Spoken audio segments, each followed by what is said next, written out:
Friend, welcome to the tax update. आइए देखते हैं deemed resident as per the income tax bill 2025 कौन होते हैं और ये बिल के अंदर किस सेक्शन के अंदर ये मेंशन है डीम्ड रेजिडेंट का डेफिनेशन।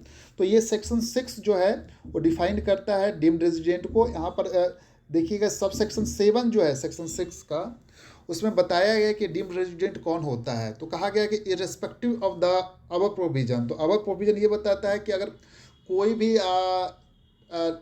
टैक्स पीरियड में अगर 182 डेज और मोर अगर इंडिया में रिजाइड करता है या फिर 60 डेज और मोर इन टैक्स पीरियड और 365 डेज और more in the last 4 year preceding the tax period अगर इंडिया में रिजाइड करता है तो वो रेजिडेंट कंसिडर किया जाएगा। लेकिन यहाँ पर दिया हुआ है कि देखिए irrespective of the above provision an individual shall be deemed to be resident, कब?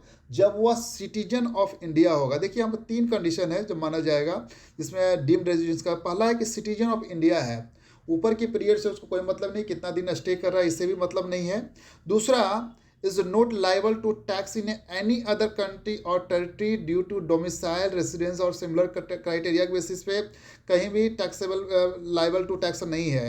और एंड तीसरा, total income exceeding 15 lakh rupees during the tax year other than the income from foreign sources, तो उसको डीम्ड रेजिडेंट कहेंगे। तो citizen of India होना जरूरी है उसके लिए, है ना। दूसरा है कि दूसरे कंट्री में वो टैक्सेबल नहीं हुआ हो, है ना, डोमिसाइल रेजिडेंस और सिमिलर क्राइटेरिया के बेसिस पे। और तीसरा 15 लाख से एक्सीड उसका टोटल इनकम हो other than the income from the foreign source, मतलब इंडियन इनकम हो, तो वो डीम्ड रेजिडेंट कहा जाएगा as per income tax bill 2025 के अनुसार। Thank you so much for watching this update.